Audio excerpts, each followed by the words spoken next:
Lo dijo en la primera hora. Luisa González está con nosotros acá, candidata presidencial de Revolución Ciudadana. Luisa, ¿cómo le va? Bienvenida, buen día. Buen día, Fabricio, Belkis, y un saludo a todos los que nos están escuchando en este momento. Gracias. Y quiero empezar por un pronunciamiento suyo sobre la crisis eléctrica. O sea, el año pasado, cuando usted inicia la campaña electoral, la principal preocupación de los ecuatorianos y ecuatorianas era la seguridad. O sea, yo le entrevisté en varias ocasiones a usted, junto a Belkis, en este espacio, y era pregunta recurrente el tema de seguridad. O sea, el eje de esa campaña fue seguridad. Parece que ahora cambian las cosas y el eje es la crisis eléctrica. ¿Qué decir al país sobre lo que está pasando, Luisa? Ojo, crisis eléctrica que también impacta sobre la economía, sobre la seguridad, sobre la seguridad, claro, sobre la salud, sobre la educación, sobre absolutamente todo. Y quiero partir por llamar a una reflexión. El gobierno dice que la crisis energética que tenemos ahora mismo es por falta de lluvia. Y hay quienes repiten este discurso y dicen, bueno, ¿qué podemos hacer si no está lloviendo? Esto es totalmente falso e incorrecto. Es una mentira más para distraernos de cuál es el verdadero problema. ¿Cuál es? El Ecuador tiene tiene la capacidad de generar energía eléctrica, tanto hídrica como térmica. Existen las generadoras térmicas, existen proyectos fotovoltaicos, eólicos, biomasa, biogás, una diversidad de posibilidades de generación de energía eléctrica en épocas en las que hay sequía, baja lluvia, ¿verdad? Como es ahora mismo. ¿Qué pasa? Que el gobierno tiene el manejo de los recursos del Estado y tenía la obligación de cumplir con el Plan Maestro de Electricidad, implementar nuevas fuentes de generación de energía, pero también el dar mantenimiento a toda la capacidad instalada en cuanto a generación térmica. ¿Qué es la generación térmica? La que se genera con combustibles fósiles, ¿no? Fue el oil, diésel, etcétera.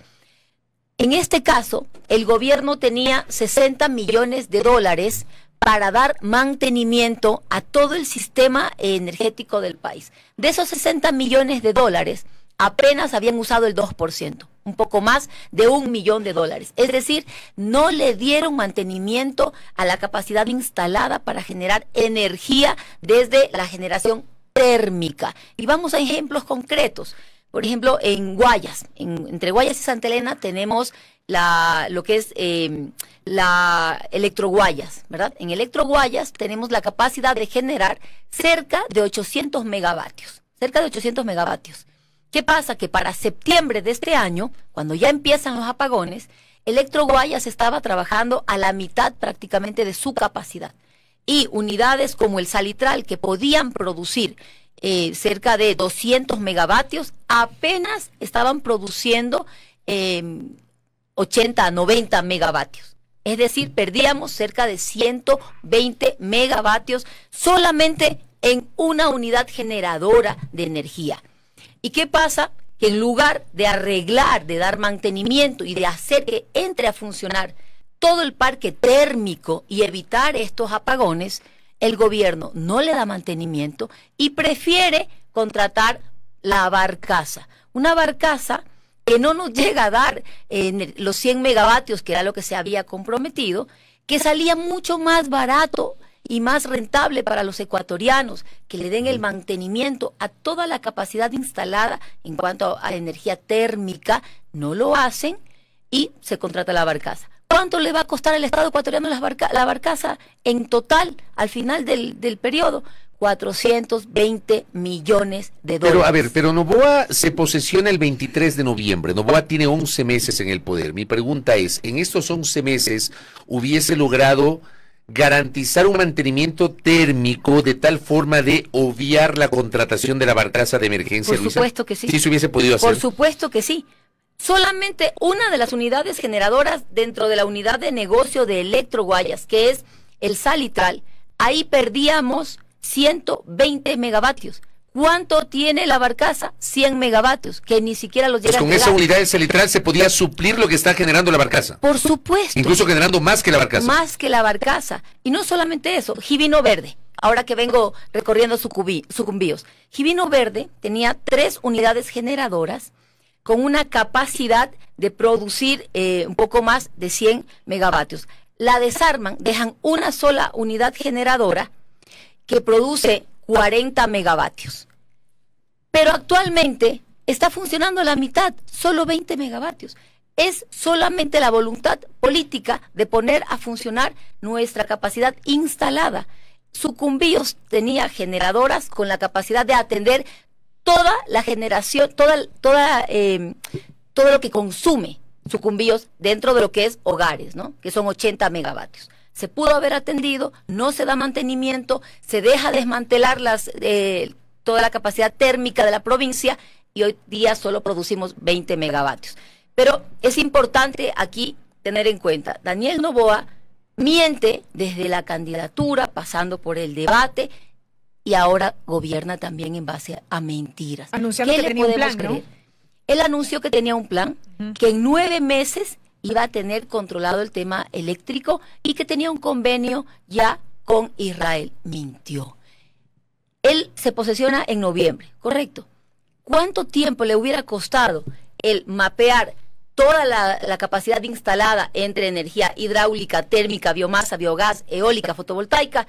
Eso le hubiera tomado cuestión de 15 días, si acaso, de que los ministros le entreguen la información y que él mire cuáles son los problemas, empiece a dar soluciones a cada uno de los problemas, tome medidas, use el presupuesto, que tenía el dinero, porque cuidado con eso también, dicen es que no hay recursos, tenía el dinero, no lo utilizó, daba el mantenimiento y entraba a operar todo el parque térmico y se incorporaban nuevas fuentes de energía. No hace absolutamente nada de esto.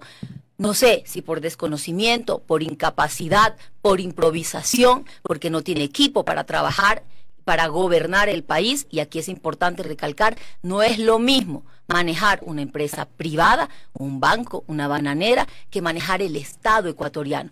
La empresa privada se basa en rendimientos para un grupo económico y el Estado se basa en manejar todas las necesidades de una población garantizando derechos. Y se requiere conocimiento técnico, experiencia para poder entrar a gobernar un país. Luisa, yo sí quisiera un criterio suyo respecto de lo dicho esta mañana en esta entrevista en Teleamazonas por parte de la ministra de Energía, quien ha manifestado que al que más le afecta una medida como esta es el presidente de la República. Perdón, al que más le afecta una medida como esta, no estoy segura, acaba de contratar 5 millones de dólares en publicidad. Correcto. La credibilidad de Daniel Noboa está bastante venida a menos. Ha mentido desde que se lanzó como candidato, mintió en las ofertas de campaña, mintió en el debate, miente como gobernante. Yo ya estoy pensando que es un tema psicológico, patológico, la mentira. Y luego lo intenta cubrir con esa pauta que él tiene, que es millonaria, y que se paga con el dinero de los ecuatorianos. Pero ustedes como Revolución Ciudadana durante los primeros meses le dieron hasta abril, hasta los primeros días de abril, un margen de gobernabilidad. Por supuesto. Apoyaron incluso las leyes económicas que planteó el presidente de la República. O sea, había un respaldo por lo menos político o una especie de armisticio respecto de las ejecutorias del presidente por parte de Revolución Ciudadana. Porque si algo tiene la Revolución Ciudadana es palabra. Nosotros sabemos cumplir nuestros compromisos. La Revolución Ciudadana no miente. Luisa González jamás miente. ¿Qué compromiso habían tenido con el presidente? Cuando yo salí públicamente a dirigirme a los ecuatorianos y reconocer que Daniel Noboa había ganado las elecciones, fui clara y enfática en decir que cuente con el apoyo de la Revolución Ciudadana, que nos despojábamos de cualquier camiseta partidista y nos poníamos el amarillo, azul y rojo de la patria, y que le íbamos a apoyar para sacar adelante la seguridad, la economía, la salud, la educación de este país y poner de pie al Ecuador. Y así lo hicimos, cumplimos nuestra palabra y lo apoyamos desde la bancada de la Revolución Ciudadana. Estuvimos arrimando el hombro cuando vimos que mentía, que no cumplió lo ofrecido, que se desvió de un plan que debió haber cumplido él conforme a los ofrecimientos, subir la pensión jubilar a un mínimo del salario mínimo vital, dar empleo joven, atender todo lo que es la seguridad y poner a funcionar este plan Fénix, que él dijo, pero seguimos en cenizas. Ofreció bajar impuestos, lo subió. Ofreció bajar los precios de los combustibles, lo subió. Cuando vemos todo esto dijimos, a ver, señor, hasta aquí. No vamos a permitir que una subida de un impuesto afecte tanto a la economía de los ecuatorianos, como es la subida del IVA, que contrae el consumo, y el PIB está compuesto en un 80% por consumo y en aproximadamente un 65% viene de hogares. Genera más pobreza, que es lo único que logró crear más pobreza y más migración. Ahora, que la ministra Inés Manzano diga que esto a quien más le afecta es al presidente, dejándolo como víctima quizás, no, señores, esto a quien más le afecta es a los ciudadanos. El que hayan los apagones de 14 horas diarias durante un fin de semana, que es cuando tiene un poco más de movimiento todo el sector de turismo, de hostelería, los restaurantes, los bares, los cines, cuando tienen más movimiento, y cuando va a haber menos con 14 horas de apagones, pues esto a quien más le afecta es a los ecuatorianos. Y la inversión extranjera, quiero hablar de la inversión extranjera porque siempre se dice que un gobierno de derecha, un gobierno de empresarios, atrae la inversión extranjera que genera más empleo. ¿Qué vemos? Que la inversión extranjera en este año, en lo que va del primer semestre, es la más baja de la historia del Ecuador. Entonces, vemos que no pasa de 120 millones, que por cada dólar que ingresan en inversión extranjera, ingresan 25 dólares, ¿saben de qué? De nuestros hermanos migrantes. La migración es lo que está sosteniendo a este país, pero tenemos cerca de 3.000 millones de dólares que han ingresado en el primer semestre gracias a los recursos de los migrantes. Pero ¿qué significan estos ingresos? Son ingresos con el sudor, con las lágrimas, con la muerte de compatriotas que tienen que emigrar, porque en Ecuador han aumentado los desempleos, cerca de 3.000 puestos de trabajo se han perdido desde que comenzaron los apagones. Eso en cuanto al empleo formal, pero también vemos que la economía entera se contrae. La señora que tiene un gabinete de belleza no puede atender ese día y probablemente ese día no coma su familia. El señor que tiene una vulcanizadora, la persona que vende lácteos, la que vende mariscos, la que vende carnes. Luisa, eso no estamos mirando y no hay un plan de acción del gobierno. ¿Cuál es el llamado? Yo cada vez que veo que Daniel Noboa sale a medios, sale a dar entrevistas, o sale a dar una rueda de prensa, o sale a dar una cadena nacional, espero que diga qué medidas va a tomar para atender el impacto de la falta de energía eléctrica en sectores productivos, pero también en la educación, también en la salud. ¿Cómo va a sacar adelante el empleo? Porque se ha contraído, créditos productivos, baja tasa de interés, con plazos amplios para pagar. Nada de esto se ha propuesto. Luisa, de cara a la campaña, ¿la Revolución Ciudadana le va a decir al país que tiene una solución frente a esta crisis energética? Verá que le hice la misma pregunta a otro precandidato y su respuesta más o menos fue que no era su obligación dar solución, sino que es obligación del gobierno. Pero yo enfatizo en calidad de precandidatos a la presidencia de la República. ¿Le van a decir al país que tienen una solución para enfrentar este problema que ahora vivimos? Pero si no tienes una solución, ¿para qué eres candidato? Pues? Si estamos aquí como candidatos a la presidencia de la República, es porque tenemos soluciones para los diferentes problemas, no para uno. ¿Ustedes tienen solución para esto? Para absolutamente todos los sectores que hay ¿Para que esto tienen solución? Pero por supuesto, pues hay que implementar nueva generación de energía eléctrica, aplicar, no es aplicar exactamente, ejecutar el plan el plan maestro de electricidad, poner a funcionar toda la capacidad térmica instalada. Tienes una capacidad instalada para generar energía y no la están poniendo a trabajar, no le dan mantenimiento, no solucionan los conflictos. ¿Por qué?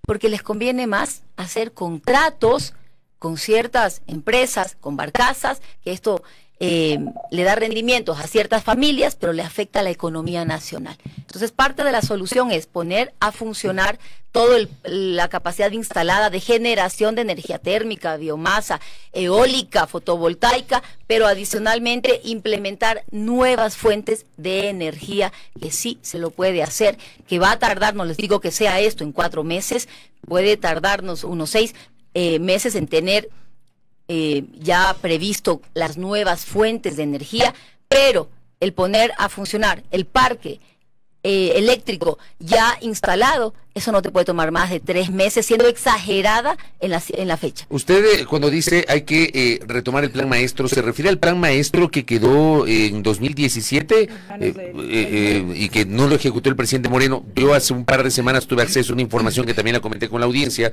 de que ese plan maestro fue reestructurado por el gobierno de Moreno, pero nunca fue aplicado. O sea, hay un plan maestro que dejó Moreno, pero no fue aplicado. ¿Usted va a retomar ese plan maestro del 2017 actualizándolo o va a darle continuidad a lo que tal vez, si es que llega a ganar las elecciones, deje el actual gobierno o dejó Moreno o dejó Lazo, Luisa? Bueno, para comenzar, sí hay que revisar lo que contiene el plan maestro de electricidad. Hay cierta generación que se puede implementar, que es diferente, que son eólicos, por ejemplo, que tal vez no consten ahí, o fotovoltaicos que tal vez no consten ahí y que se pueden poner en zonas como Pichincha, Loja, Imbabura, donde hay alta radiación solar, y ahí es posible poner proyectos fotovoltaicos, incrementar en biomasa, en biogás. Entonces, después de un análisis de qué se puede implementar de forma adicional al plan, pues se lo puede revisar tranquilamente, y eso la obligación más bien hacerlo. Y luego, no solamente es planificarlo, hacerlo, incorporar, es ejecutarlo, hacer que se cumpla. Y en eso tengo experiencia. Luisa González, dejemos el tema de la crisis eléctrica y hablemos de otras aristas. En el ámbito de seguridad, si es que usted llega al poder y se convierte en presidenta de la República el 24 de mayo del 2025, ¿va a continuar con esta decisión del actual gobierno de haber declarado bajo conflicto armado no internacional al país, o va a derogar ese decreto ejecutivo? ¿En qué le aporta al Ecuador el ser un país que tiene un conflicto armado a la interna? Hay áreas económicas que tienes que reactivarlas, como por ejemplo el turismo. ¿Qué turista puede venir al Ecuador cuando dices que tu país está declarado con un conflicto armado interno? ¿Quién quiere ir a un país en guerra? Luego de atraer, ahuyentas de forma irresponsable. Sí hay un problema de seguridad que haya que atenderlo desde las causas, no desde la consecuencia, ¿verdad? La causa en cuanto a inseguridad es que primero, la fuerza pública no tiene el equipamiento adecuado. Segundo, los sistemas de inteligencia no están funcionando de forma adecuada. Tercero, no hay una real coordinación con otros países. A nivel internacional se requiere cooperación. La Conbifrom, con el presidente Petro, estuvimos conversando sobre esto, hacer una reunión ya un poco más detallada de trabajo para analizar cómo vamos a controlar la frontera norte del Ecuador, él en su competencia, yo en la nuestra para Ecuador, y ver cuál es. Todos conocemos la ruta por la que circula la droga, sale desde el Putumayo, y hay que tener un control real ahí. Sucumbíos tenía un radar, ¿verdad? Un radar que era para controlar la zona fronteriza. Radar que llevaron a Montecristi, que lo dañaron al día siguiente y que nadie lo ha vuelto a colocar, ni a arreglar, ni a controlar esas zonas. Entonces se requiere aquí también el liderazgo y la capacidad y el conocimiento para poder tomar el control del país. Una fuerza pública equipada, conocimiento, liderazgo, inteligencia para poder rastrear también esas rutas y tomar acciones. Pero adicionalmente a esto, los puertos. El puerto de Guayaquil, que es por donde sale la droga normalmente, que va a la Unión Europea. En Unión Europea, a la que le llega el 60% de la droga que llega allí, sale desde el puerto de Guayaquil. Nunca en la historia de esta patria fuimos un puerto exportador de cocaína, y hoy lo somos. Eso es lo que hay que combatir, tomando el control de los puertos.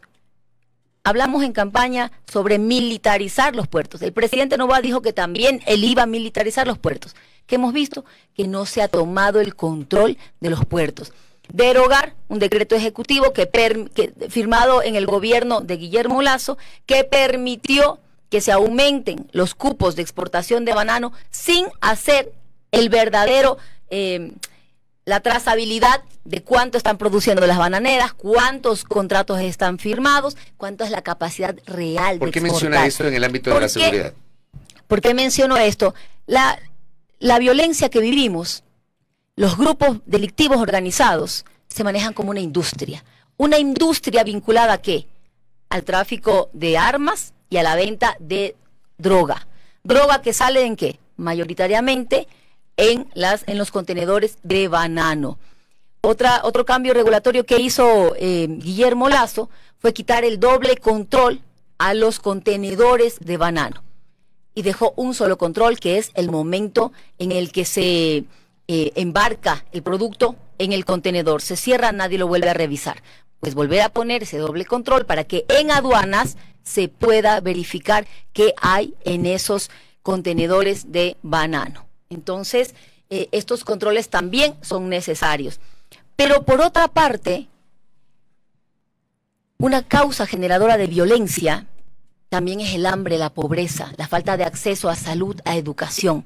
Y aquí vemos que el 60% de los integrantes de las bandas delictivas son menores de edad, son niños, son jóvenes. ¿Hacia dónde va a apuntar la política precisamente? Los niños tienen que volver a las aulas de clase. Cerca de 120.000 niños y jóvenes han salido del sistema educativo. ¿Dónde están nuestros niños? ¿Dónde están nuestros jóvenes? Lo que sí vemos es que integran bandas delictivas. Tenemos que rehabilitar toda la infraestructura de educación, devolver a los niños a las aulas de clase, a los jóvenes a las universidades, devolverle el presupuesto a la universidad vinculado a que deben aumentar los cupos, las becas también son necesarias. ¿Tienen alguna decisión sobre el tema de la libre movilidad o este concepto que manejó Revolución Ciudadana durante su década en el poder de la ciudadanía universal, que algunos sectores han señalado que fue una decisión poco responsable que permitió que ingrese cualquier persona acá y que es una de las razones por las cuales hay ciudadanos de otros países que delinquen en el Ecuador? ¿Usted piensa modificar eso o no? Mire, no nos dejemos engañar. La violencia que estamos viviendo en el Ecuador no se debe a que ingrese 1 o 2 ciudadanos de otro país, o 100 si se quiere. La violencia que vivimos en el Ecuador también está vinculada a que se ha permitido que el crimen organizado no solamente se tome las calles, sino el gobierno. Y ahí está el informe León de Troya, donde se demuestra que el expresidente Guillermo Lasso tenía vínculos con la mafia albanesa, su círculo cercano, su gabinete ministerial, y allí no se tomó realmente las medidas necesarias para procesar a quienes introdujeron la mafia albanesa, los vínculos con el narcotráfico, con el crimen organizado, que luego va y nos siembra terror en las calles. ¿Mantendrá usted el pasado judicial, Luisa? Sí. ¿Exigir el pasado judicial? Sí. Eso sí. Exigir el pasado judicial para quien ingrese al país, pero también, ¿qué tan difícil era para el gobierno de Guillermo Lasso o para el gobierno de Daniel Noboa verificar, pues, cuántos albaneses hay en el país, cuántos son hombres, cuántos son mujeres, cuántos son niños, y ver quiénes están aquí por una migración normal o porque están delinquiendo? Vemos que el líder de la mafia albanesa, Dritan Hika, fue puesto en libertad en el gobierno de Guillermo Lasso y que sus empresas seguían funcionando. Hay que depurar la fuerza pública, pero también aquellas personas del gobierno que se han infiltrado con la mafia albanesa. Luisa, nos ha hablado sobre acciones en cuanto a seguridad, en cuanto a educación, ha hablado de fortalecimiento, capacidad, dotación de equipos, presupuesto para las universidades, y hace poco un oyente en la interacción decía, lindo y todo, pero ¿con qué plata, con qué dinero, con qué recursos? Mire, comencemos porque hay recursos en el Estado que no se están utilizando. Hay una subejecución presupuestaria. Estamos finalizando octubre, ya a puertas de cerrar el año fiscal, y no han utilizado los dineros que están para hacer, para dinamizar la economía, para hacer la infraestructura, la obra, las becas. A Cenecit le quitaron 4 millones de dólares que servía para la educación superior, para que nuestros hijos vayan a la universidad. Se le otorgó en cuanto a inversión. Uno de los rubros que existe en el presupuesto general del Estado es el PAI, el Plan Anual de Inversiones, que en un inicio fue de 1.733 millones de dólares, de lo cual a septiembre de este año habían usado un 6%. ¿Dónde está ese resto de recursos? No lo utilizaron. Y si ni siquiera lo que se tiene se puede utilizar, ¿cómo hablamos del resto de los recursos que tenemos? Aún así, si quiero ser clara, hay que mejorar la recaudación tributaria, que ha caído la recaudación tributaria, hay mucha evasión de tributo, de elusión también. Lo siguiente, que se pague pues los deudores al SRI, que le pague la deuda que se tiene con los ecuatorianos. Deberle al SRI es deber a los ecuatorianos. Y el primer deudor de los ecuatorianos en el SRI son las empresas del presidente de la República. Su responsabilidad como gobernante debería ser ponerse al día con la deuda que tiene con los ecuatorianos desde sus empresas. Más de 90 millones de dólares, donde está el presupuesto para las medicinas. 90 millones de dólares podríamos pagarle a Solca y salvar la vida de nuestros hermanos con enfermedades catastróficas. O podríamos destinar algo a pagarle a las empresas que dan el servicio de diálisis y no dejar que Luisa, se nos mueran nuestros hermanos con enfermedades renales. En 3 minutitos le voy a hacer un par de preguntas puntuales, no se me extienden las respuestas. Lo primero, si usted llega a ser presidenta, ¿bajará el IVA del 15 al 12% de nuevo? Lo he mencionado, necesitamos reactivar la economía, vamos a bajar el IVA al 12%. ¿Qué hacer con el impuesto a la renta? ¿Lo va a mantener con la tasa actual? El impuesto a la renta al momento lo vamos a mantener. Tercero, ¿qué va a hacer con el terreno de la refinería del Pacífico? ¿Hay un plan para eso? Vamos a buscar la inversión para construir la refinería del Pacífico. Esto va a generar cerca de 20.000 puestos de empleos entre directos e indirectos. Si usted llega a la presidencia, ¿le otorgará el salvoconducto a Jorge Glass para que se traslade a México? Si yo llego a la presidencia de la República, voy a actuar siempre conforme a derecho. Jorge Glass merece ese salvoconducto y se lo entregaré. Se lo entregará.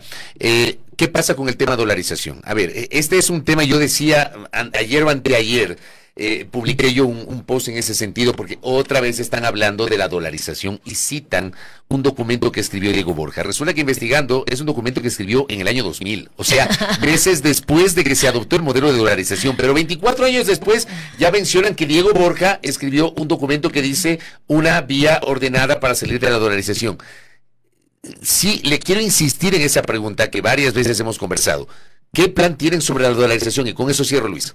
Queridos ecuatorianos, no nos dejemos engañar una vez más con los mismos discursos que ya llevan cerca de 20 años.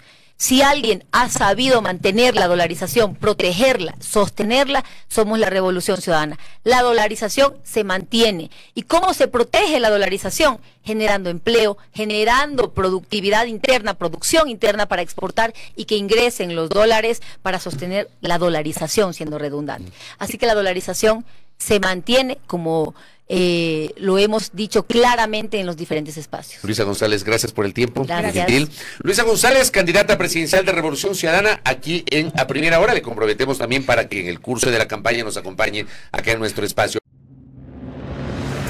Primera plana. Todas las noticias, todas las voces.